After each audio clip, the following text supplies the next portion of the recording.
So this is Christopher Bram, okay, Hi. joining us from New York City.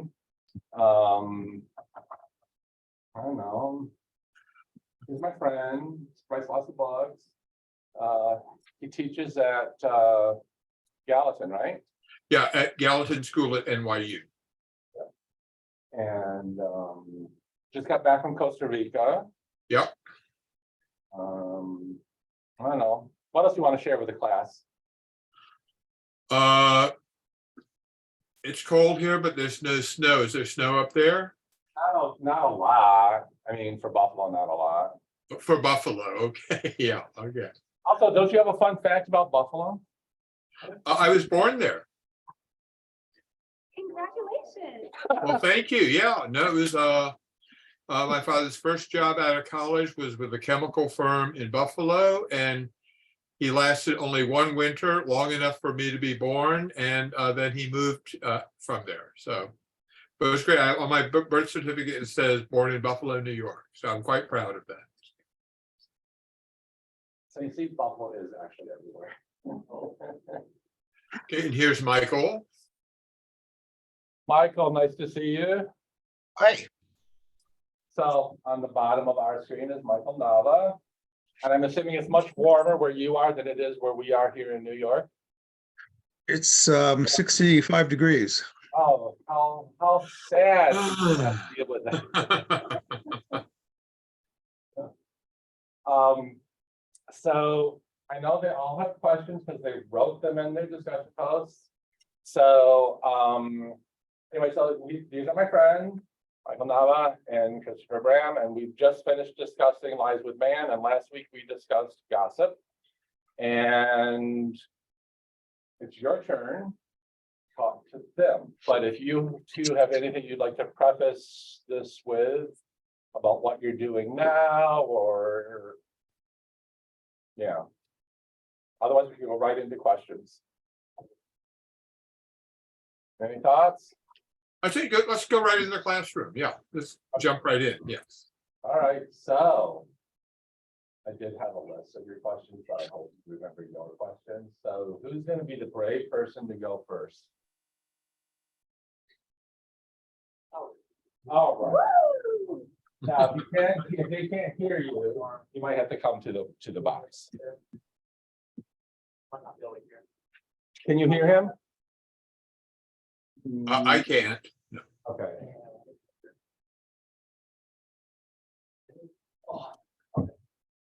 This one's for Michael. In Lies with Man, would you say that Henry Rios is like a reflection of any of your experiences in an actual courtroom?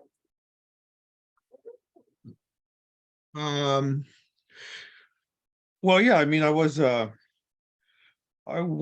trial lawyer for a while, so a lot of yes. Yes, I would say that. Okay. Any specific examples, like maybe something from Lies with Man? Well, I think at the beginning of that book, he goes into a hearing, a pitches hearing. And that's where a defendant is seeking the arresting officer's personnel records to see whether there have been any claims against the officer for excessive force or other misconduct. And certainly, I mean, I was a prosecutor, not a defense lawyer, and I handled a lot of those motions when I was working in Los Angeles as a prosecutor. So that's all from my actual experience. Okay. Thank you. Michael, in your professional life, you were a prosecutor. How did that impact writing from the perspective of a defense attorney? Well, I mean, there's really not much difference in terms of the legal issues. There, you're just on the other side of the issue, but the issues are the same. If someone is moving to suppress evidence because the the defendant wasn't Mirandized, say, it's the same issue. In terms of defense lawyer psychology, I knew a lot of defense lawyers. I worked with them every day, and I still know several people who are criminal defense lawyers. So I got a fairly good read on how they think. And they're a lot more cynical than Rios is about their clients, frankly. He's a little more idealistic. I think that was a comment that the class noticed about Henry being a bit more optimistic, maybe, in his outlook. All right, who's next? The ice is broken, so. Okay. My question is for Christopher. I was wondering if, when you started writing gossip, if you already knew, how you're going to end it, or if the resolution came while you're writing. Okay, the question, did I know how it was going to end? Yes, I did. I had wanted to do, I originally blocked it, first thought of it as a screenplay. So I blocked it all out. And most of my novels I found, I will kind of find them as I go along. With a mystery, I felt like I needed to know everything in advance. So, and I wanted to write a novel, a mystery where there were too many suspects. But I knew who did it before I even started writing, because I thought that would be something very primal and unexpected. Although at the same time, when I was sure, oh, people will see this from a mile away. And then I was surprised when they didn't. But yeah, I had planned in advance at who it would be. And although I also writers can be very perverse. At one point when Ralph is kind of let go and released and the charges are dropped against him, part of me was tempted to leave it completely open-ended and not say who did it. But also part of me, the rest of me was, oh, come on, that's crazy. You've got a great killer here. It's really important. Let's go ahead and use it. And I did. So. Thank you. But generally with my other books, I don't know exactly where it's going to go. And I have to write it to find out what happens. But this one I knew.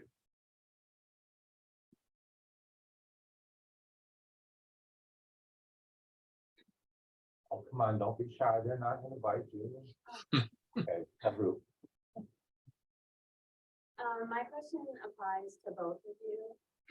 I was just wondering what you hope to achieve with writing these novels, given how society already is and who your target audience was. Sorry, I didn't hear that. Yeah. Can you get a little closer? Yeah. So I was wondering what your target audience was when writing these novels and what you hope to achieve given what society already is. And it applies to both of you. You go, Chris. Okay. Yeah, okay. Basically, I write the story just to tell the story. I'm not really very conscious of who my audience is. It's hard enough to write the damn things in the first place without imagining who's going to read it. I mean, I admit I'm always have aware it'll be most of the readers will be gay or at least gay friendly, or they won't even have picked it up. And that also keeps me honest. I have to put in things that people will go, oh, I know that, or I've been there, I've seen that. But beyond that, and what it will achieve, my unconscious kind of dictates the story, and I just kind of go with it. Sometimes I'm kind of startled over the stories I come up with. I'm going, oh my God, what will a straight audience think of this? And I said, nobody straight's probably going to read it, so don't even worry about it. So. Michael? Yeah, I agree. I'm not, especially as I've gotten older, I really don't care whether my books are read or not. I write them because I think they need to be written, and I write them for myself. and for anyone to whom they might speak, but I'm not really concerned about whether they are. Unlike Chris, I don't make my living at this. I've never had an economic interest in that, which has liberated me to write the books that I've written. Thank you. I might also add, I write for, like Michael, I write for myself. I also write for a few close friends. I mean, I know they will read it, and I think they will get a kick out of it.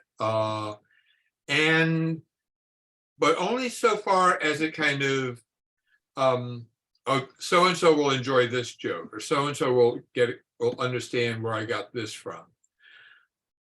But I can't remember it ever kind of blocking me, because like I say, it is hard enough to write the thing in the first place without worrying about how people will read it. No.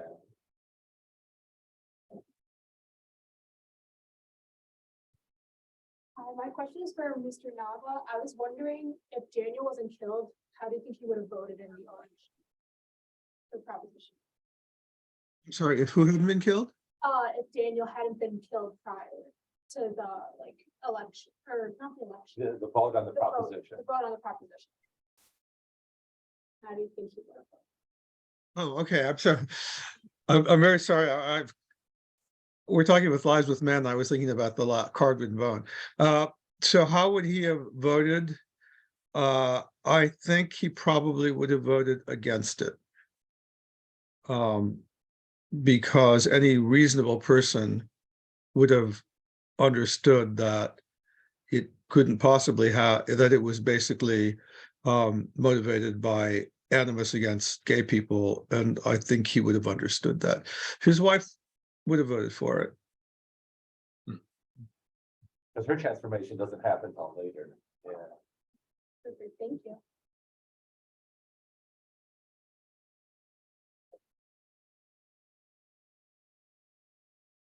This question is for Mr. Bram. How do you think Ralph and Bill's interaction would change, if change at all, in modern politics and society? Or do you think that they'd still suffer the same tragic fate? Okay, how would Ralph and Bill, what would it be like for them today?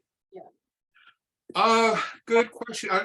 Sadly, things have not changed as much as I would have hoped they had. I mean, the book is over 20 years old, but a lot of these dynamics are still here, and even weirder. I mean, now, I mean, despite all the kind of improvements in gay life and acceptance, the Republicans still make it kind of one of their main platforms.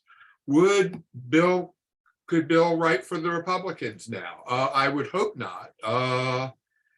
But I don't really know. And we see how to be gay and to work for the Republicans, you have to be a little crazy. I mean, look at George Santos.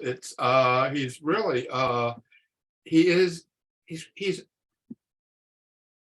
just crazy. I mean, he's insane. There's no other way to kind of explain his behavior, but it didn't used to be that way. Back in the 70s into the 80s, you had both Republicans and Democrats were equally anti-gay. So you could actually have some gay Republicans who did good work, but not anymore. So I don't, it's a good question. And I really don't know how to answer it, because I don't think the difference would be, would Bill still be doing the things he's doing? That's, and I would hope not. Because Bill is an opportunist. He's met the right circle of people. And one would think he'd be more aware now. Okay, Bill's story is based on somebody who really existed, who actually turned out much better than Bill did. There's a man named David Brock, who was basically a Republican hitman writing in the, this was in the 90s. And he did a really ugly book about Anita Hill. He did, and then he kind of outed himself on TV. It was, or no, it was an interview. It was Frank Rich wrote an article, and Frank Rich said something that sounded like he was saying Brock was gay in code, and Brock accused him of outing him and said, "Yes, I am gay, but that has nothing to do with my politics." And Frank Rich was, "I had no idea you were gay. That's not what I was implying." But it kind of changed the, it's very dramatic, and I immediately wanted to use it in a novel. I thought it was such a great twist. The thing is, then Brock went on to, he'd been hired to write a biography of Hillary Clinton. The publisher, everybody thought he would do a hit job on her the same way he did on Anita Hill. And instead, he wrote a book defending her. And the Republicans all turned against him. They people were telling him, we accepted you being gay, but we really didn't like you being gay at all. And they turned against him. And he writes for the Democrats. Very, was it Media Matters? Michael, do you remember what the organization he was an important part of? He changed sides. He woke up and came around. I mean, it was, this all happened long after I wrote my novel. And I was kind of, gee, I wish I'd seen that plot twist coming. That could have been really interesting. But it was, as they say, truth is stranger than fiction. And David Brock came around. He woke up. Maybe Bill would have too if he had been murdered.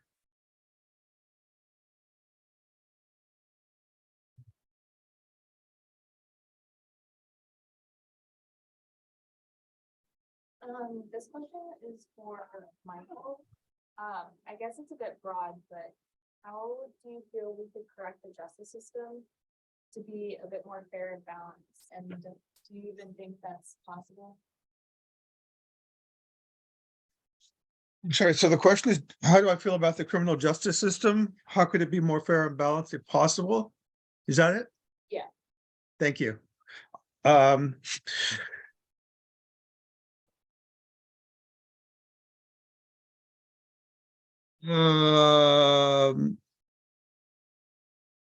No, I don't. I practiced law for 34 years. And for most of that time, I worked for appellate judges in California, including 15 years at the California Supreme Court, where I worked for one of the justices. And the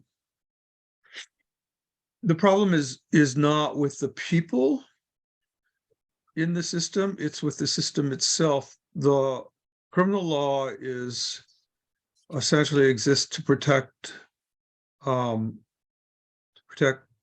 property and white people. So it is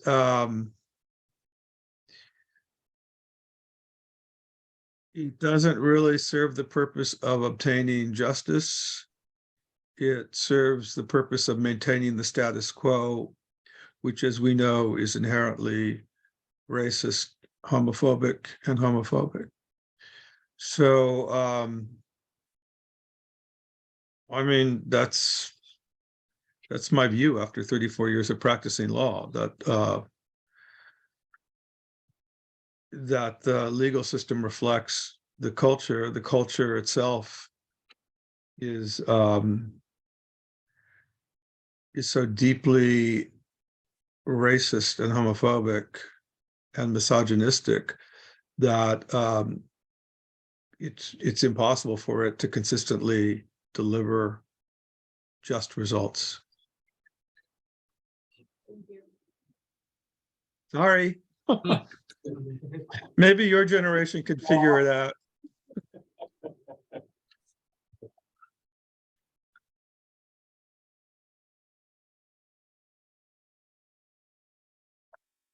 This is a question for both of you, and it kind of goes with what Chris mentioned at the end of his talk earlier. If you were to publish your novel today, what would you change about it? Whoever wants to talk first. Then. Well, mine was published 2 years ago, so I think I'm going to pass this to Chris. I think I don't know if I would change anything, actually. I mean, I have to change some of the technology. I would make the Republicans even crazier than they are in the novel. Because I mean, it's for them to do what they're doing and make the claims they're making. I mean, I'd have them both crazier, and I'd have Bill having second thoughts. In the novel, he doesn't really have time to have second thoughts. He's successful. He's kind of enjoying his success. He's young. He hasn't had time to have doubts. If I was doing it now, I'd probably have him have doubts and then still get killed, because that would be just more dramatically interesting.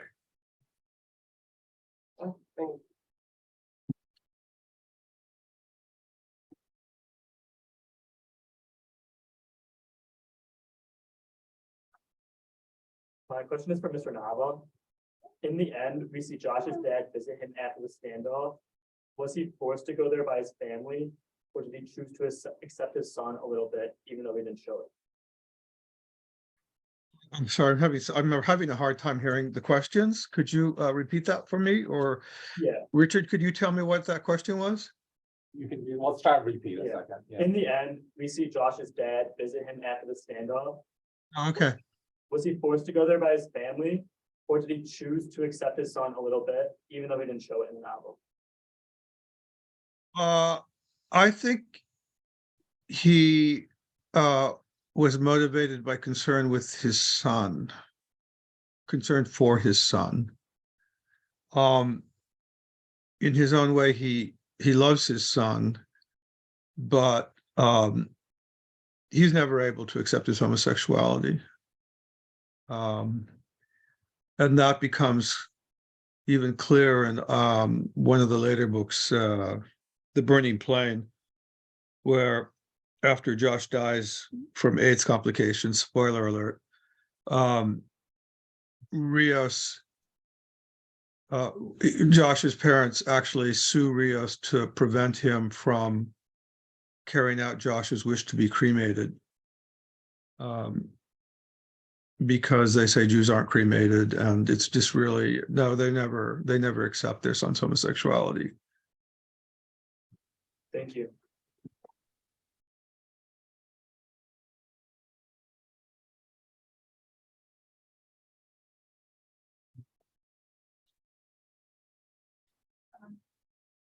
Question for both of you. Was there any specific life event that kind of triggered or influenced your writing of these novels? You want to take that, Chris? Okay, yeah, I'll go first. Just a friend of mine was working as a speech writer for a senator, and I was visiting him, and it was a hymn, and I thought, I was just fascinated by the world of speech writers on Capitol Hill in Washington, D.C. And that fed into the my decision to write the novel and the point of view. I visit friends in Washington, D.C. all the time, and it's very different from New York, and I'm kind of fascinated by it. That fed into it. But just what was going on politically, I mean, I wanted to write about what was happening. And at the same time, I wanted to write a mystery, but it was kind of like, what would it be about? But then I thought, it's a good way I could write about politics using a mystery as the technique. So it was kind of my meeting my friend Jim and talking to him that kind of was the personal trigger that drove this. I've never been involved with somebody whose politics were radically different than mine. But I guess I do wonder what it would be like. I'm trying to think of anything else that fed into it. I just spending time in Washington, hanging out with Jim, meeting the senator, with Patty Murray. Later, when the book was published, Jim laughed, said, I'm honored you turned me into a lesbian. It's quite very flattering. It's thank you. So, but he understood how novelists work, so he didn't want, he actually enjoyed the kind of becoming a whole new person. So, although the novel Lies with Man is set in 1988, or is it 86? I forgot. Anyway, it's set in the 80s.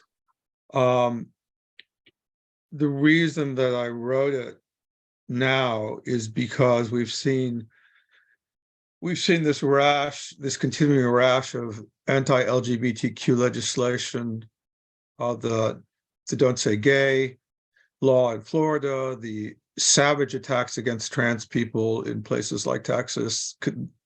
So this whole revival of Republicans attempting to enact laws that serve no other purpose except to try to drive us back into the closet and make our lives as difficult as they can make them.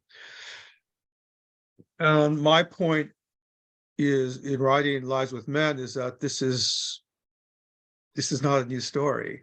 The proposition that's in the center of Lies with Man,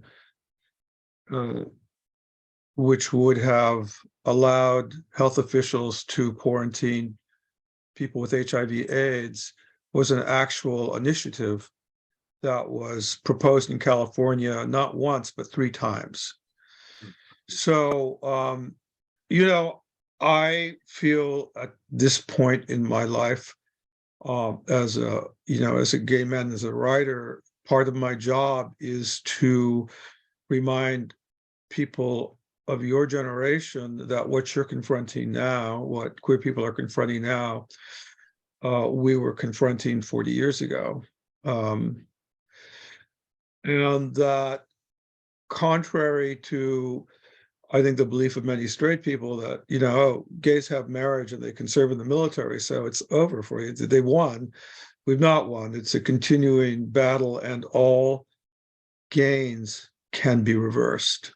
And in fact, that, I think, is what members of these Christian bigots and right-wing Republicans are overtly engaged in, an attempt to reverse the rights of LGBTQ people, just as they successfully reversed the rights of women to personal autonomy by, persuading the Supreme Court to overturn Roe.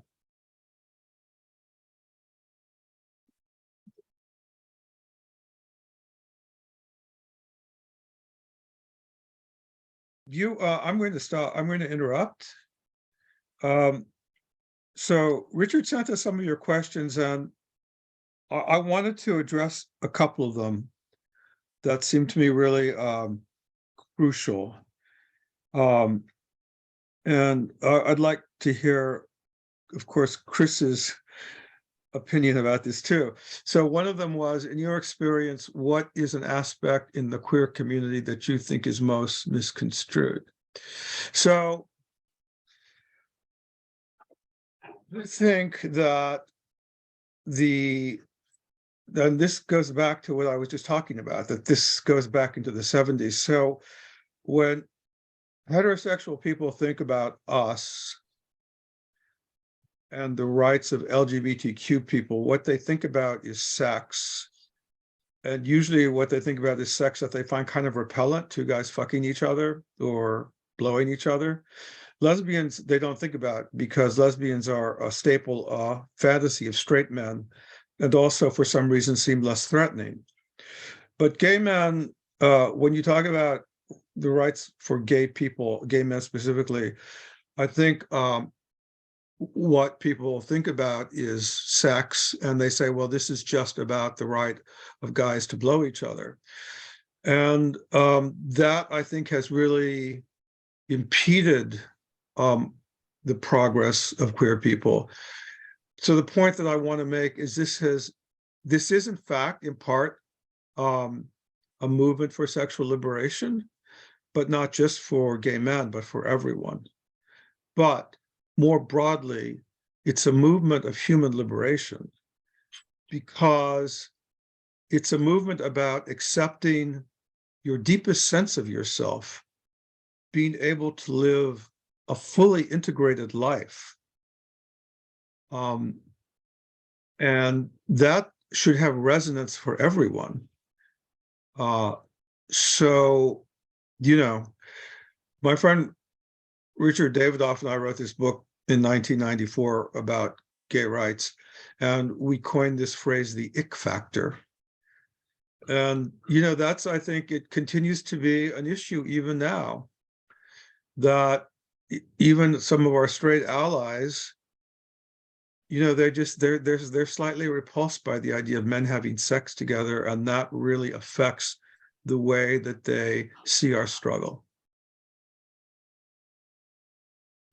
Chris, thoughts?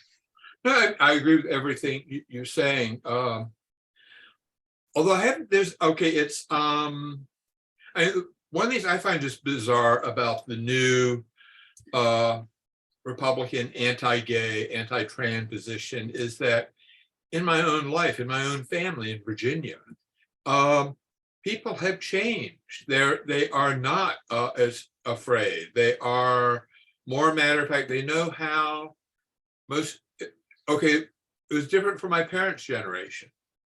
But my parents are no longer with us, and they are, but my siblings are much more open and accepting and more matter of fact about it, because they also know how weird their straight friends can be. So they didn't know it's not just, so I find it bizarre that we are back to where we were back in when you and Robert Davidoff wrote your book. It's with the ick factors. Haven't we grown beyond that?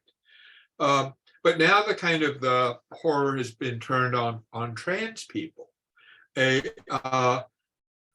very small population, but very vulnerable now because they've become the bad guys. The ick factor is directed at them, and in ways I just don't understand. Now and then a Republican will break through and speak common sense. Was it the governor of Arizona who they're terrified of cross-gendered people in a sport of men who become women performing in female sports, and they passed a law against it. And I was the governor of Arizona, who's Republican, said, "Look, we're talking about two people. You are passing a whole law to keep two kids from playing sports with their friends. This just makes no sense at all. It's cruel and unnecessary." And he vetoed it. The legislature then overrode that veto. But so yeah, the ick factor has shifted over to trans people, and it's like they have to have somebody to hate. And many of them now, they have gay friends, they have gay family members, so they know that. So it's not as bad as it once was. But now it's turned elsewhere. It's turned to trans people. I would say, I agree with you, except that I don't think that gay men have been let off the hook. This new whole vocabulary of grooming, Yeah. that we heard in Florida, that gay people groom young people. Mhm. Well, that goes back to the 50s when all gay men were assumed to be pedophiles, and that's code for that. Yeah. They are saying, when they talk about grooming, they're saying gay men want to fuck little boys. Mhm. And I think that resonates. Your family's changed, my family's changed because they know who we are. Yeah. But there are many people who don't know queer people, who are susceptible to these stereotypes, and I think still buy into them. Yeah. And I think the other interesting thing is that Robert and I made this point 30 years ago, that homophobia, transphobia, is deeply rooted in misogyny, which is contempt and hatred of women, because the targets of homophobia, as I said earlier, tend to be gay men rather than lesbians. Mhm. The targets of transphobia tend to be trans women rather than trans men. And I think in both cases, it's because we are conceived in some way as being gender traitors. You know, gay men, because they allow other men to penetrate them, are playing the part of the woman, and that is somehow and women are inferior to men. Trans women who are men who have transitioned into women are, all they want to do is to get into women's bathrooms and assault women. And I think, again, they're also seen as gender traitors. So I think all of these things are related. And what lies beneath the contempt for LGBTQ people is a contempt for women. And it's all of a piece. I had a question for Mr. Nava. I was wondering what the significance of Larry's character was, and if he was like meant to serve as like a fatherly figure to Henry. I was also wondering why like Henry's father wasn't really mentioned in the story. I mean, so what's the significance of Larry? So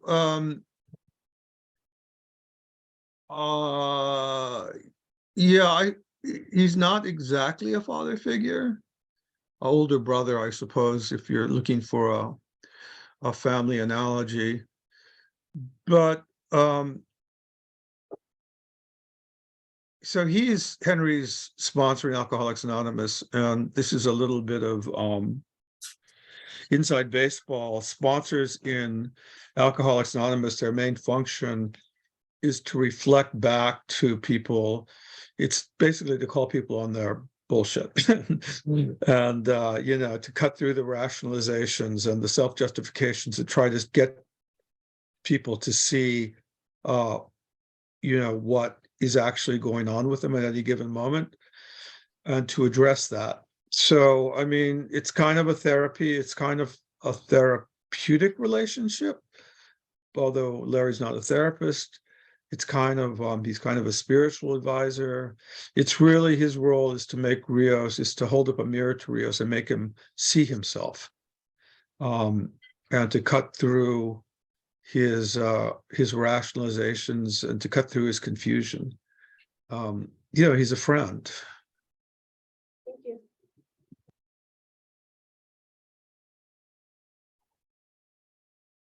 Anybody else have questions? Could I raise another question that someone asked that I thought was really interesting for both of us? For sure. Okay, what purposes do the sex scenes hold? Is the novel supposed to have an erotic feel? I think this was actually, I haven't read Gossip since it came out, Chris, I apologize. But I don't remember there being a lot of sex in it. Was there? Yeah. Okay, so I think this question was actually directed at you, but I also have some thoughts on it. Okay, well, I haven't read Lies with Man yet. Is there much sex in there? Not overt, not overt. Okay, well, I'll go. Yeah, it's right. It just seemed like a natural. I mean, these two men meet for sex. I mean, it's and it's a bond, and it's kind of a I just wanted to make that real. And even though they have nothing in common politically, they do get along very well sexually. They enjoy each other's company in bed.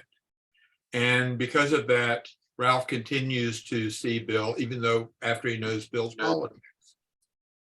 And I mean, it's just it's true to the times. Somebody had asked why they met online instead of face to face. Well, it's the 90s. This was just beginning to happen, and I thought it would be a fun thing to play with. It was a new toy for me to explore as a writer, so I included that. But it's just sex is a great way to meet people. And I wanted to include that and acknowledge that. And it's also a fun way to, two people have sex, they've just met. And after it's over, they can just relax and talk. And I always love that, to explore that. They will kind of say things to each other they wouldn't say if they were fully dressed, talking over a cup of coffee in a cafe. But it's kind of just an important thing to explore. And it's actually, it's part of gay men's life back then, and I think it still is. So that's why I wanted to include it and not just skip over it. It's a challenge to write a sex scene. You don't want to be silly. You don't want to be pornographic, but you want it to be it's a small human drama, and you want to capture all that when you're writing. So there's not a lot of sex in Lies with Men. I had to get my copy of the book because I'd forgotten the names of some of the characters. But there is in the series often, and the reason that I include sex is because, I'm in the business of creating plausible three-dimensional characters. And who you have sex with, the way you have sex with that person, what you're thinking about when you're having sex, what you think about before and after, those are as much a part of the character as their political beliefs or spiritual beliefs, I think. And there are various kinds of sex. There's sex which is affectionate, and there's sex that is brutal. And I was trying to recall this one scene in Lies with Men where Theo is giving Freddie a blowjob, and afterwards it's quite graphic, and he's basically choking him with his dick. And then that's an act of dominance. That's not really about sex. It's about violence and dominance. So, sex is not just, I don't put sex in my book so that people can go jerk off in their bathrooms to the scenes. I put it in because it either develops a character or it moves the narrative along. It's intentional in that sense. I did never put sex in gratuitously. It serves a particular narrative purpose. Yeah, when I do a sex scene in a novel, it's always something has to happen in it. Otherwise, I'll just do, afterwards they smoke cigarettes. I'll just allude to them having sex and not show it. But so much can happen, so much can be revealed. And it is, like I say, little dramas. And and if you include what a person's thinking afterwards too, that's really important.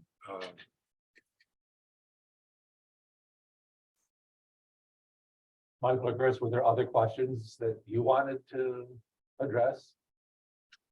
I think those were the two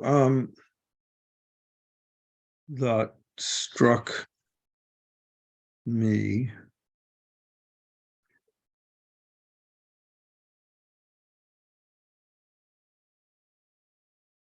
Other questions from you all? Okay.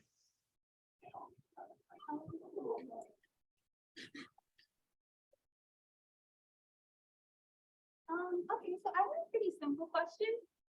What would you define as justice? Okay. I think I'll let Chris take that one. I don't know where to begin. It's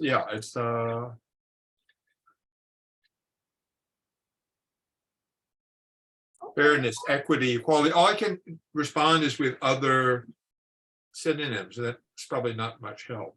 Okay, I'll rephrase it then. What would you describe as your utopia?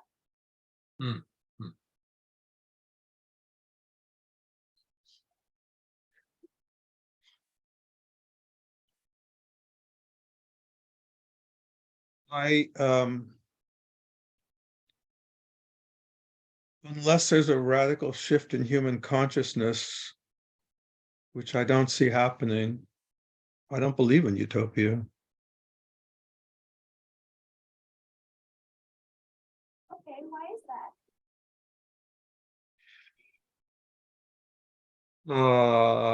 Because people seem more driven by their fear than by their hopes. And as long as that's true, the world will be a place of violence and aggression. Okay, thank you. Chris, do you want to chime in about utopia? Well, there, a related question that I was thinking about, I don't know how to answer the utopia, but so how would I like to see our country? And it kind of related. And I'm a very kind of practical, specific kind of guy. So I immediately started thinking of very specific things.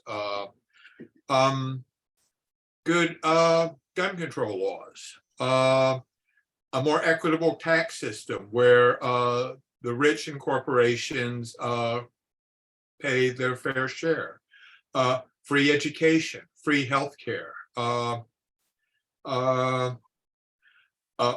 police trained not to kill people. And very specific things like that. Not terribly radical, not terribly utopian, but you'd think they'd be doable, but they become very, in this day and age, they seem very radical. I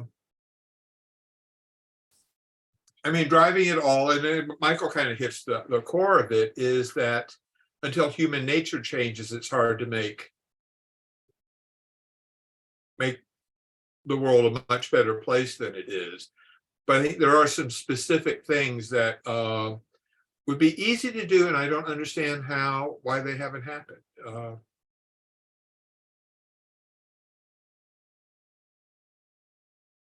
Thank you for answering.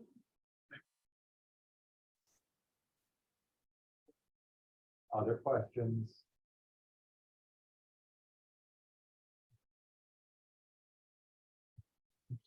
Maybe you could both talk about what got you started writing.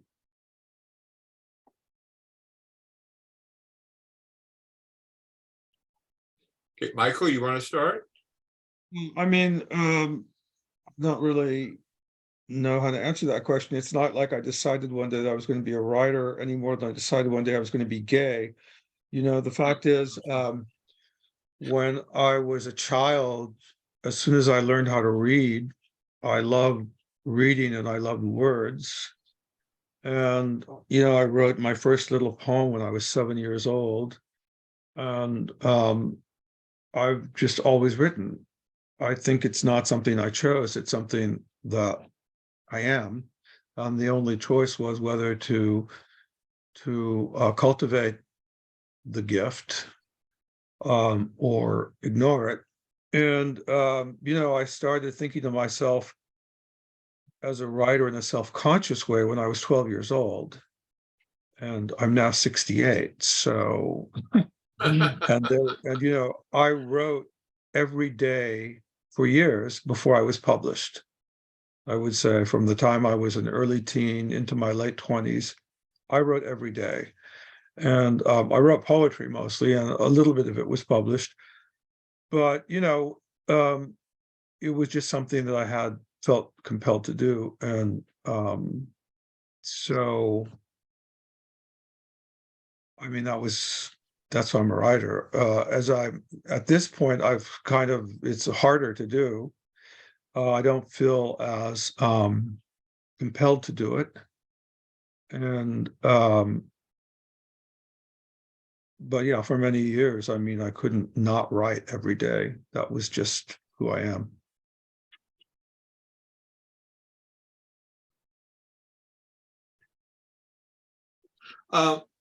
My situation is very much like Michael's. I think his comparison is to explain why you are a writer the same way you are gay or straight or whatever. It's kind of somehow just there.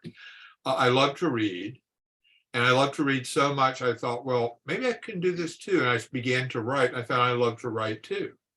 And for a while in college, I thought, well, maybe I'm not a writer after all. Maybe I should be a film director, which really crazy ambition.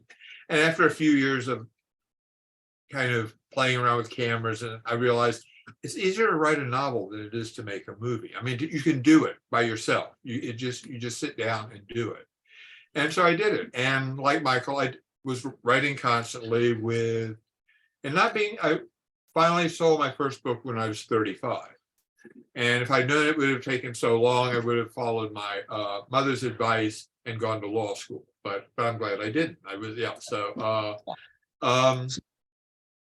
So I finally, but is it a habit? Is it an addiction? Is it a need? It's just a way of kind of thinking and looking at the world. And I enjoyed it. That was the important thing. I mean, it drives you crazy, but in a way that you enjoy. It's you're never bored. It's kind of fun to solve the problems. It's fun to figure a way to get your character from one side of the room to the other, simple things like that. And now that I'm older too, it's kind of I'm 70. I'm older than Michael, but I think I'm done. I don't think I've told all the stories I want to tell. Maybe a new story will bite me on the ass someday, and I will sit down and write another novel.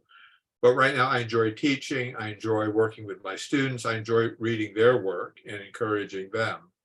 And the spring that forced me to write has been unbent, so I can kind of relax a little and just read and watch movies. I wish I were there. I still have a couple of books that I feel compelled to write. Well, good. I'm glad. Well, I want to read. Have you gone back to City of Palaces? So I have a 545-page first draft of the sequel to City of Palaces, and that's what Wow. I'm working on. That's I what want I'm to read working it. on now. Yeah. Well, Michael, after do you want doing to write? this, How about? Do you want to write it for me? Hmm? Do you want to write it for me? No, I think you will write it better than I ever could. Michael, after writing all his mysteries, his Henry Rios books, has been working on this historical novel. You published the first volume a few years ago, City of Palaces, set in Mexico at the time of the Mexican Revolution. And it's wonderful. It's just a glorious novel. And Thank it's to you. be part of a trilogy. Yeah, and the problem is not the problem. The thing is that the older I get, the more ambitious my books got. And so this the sequel to City of Palaces, it's got like so many moving parts. And I've been working on it off and on for the last 7 years since City of Palaces was published. Mhm. And I'm going to try to finish it in 2023. Oh, good. I want to know what happens next to this family. So I think. Who else are you reading? Who else are you reading in this class, Richard? Let's see, so we have this Polish film, Operation Hyacinth, which is on Netflix. I really recommend it. We're doing Who Killed Palomino Molero with Vargas Llosa. We're doing Garcia Marquez, Chronicle of a Death Foretold. What else are we doing? Let's see. Oh, The Secret in Their Eyes, the Argentine film, The Secret in Their Eyes. We're doing that. The Widows of Thursday, we're doing that.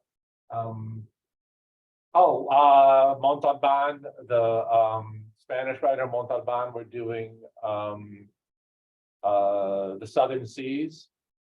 We're doing Leonardo Padura, the Cuban detective novelist, Adios Hemingway. Daniel Chavarria, an Uruguayan, Adios Muchachos. Did I get most of that? I think that's most of it. So it's kind of a global thing. We started in the US and going sort of globe-trotting a little bit. Thank you for including us in that company. yeah, it's great company to be in. You join us. Any last questions for Michael or Chris? Or no?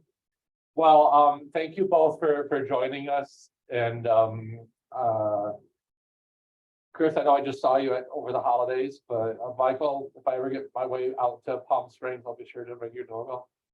And, Yeah. it's good to see you both, at least virtually. Thank you for having us, Richard. Thank Great, you. great meeting this class. Thank you for your excellent questions. Thank you. Little round of applause. Good seeing you, Michael. So take You good care too, of yourself. Chris. Yeah. Adios, muchachos. Adios. Ciao.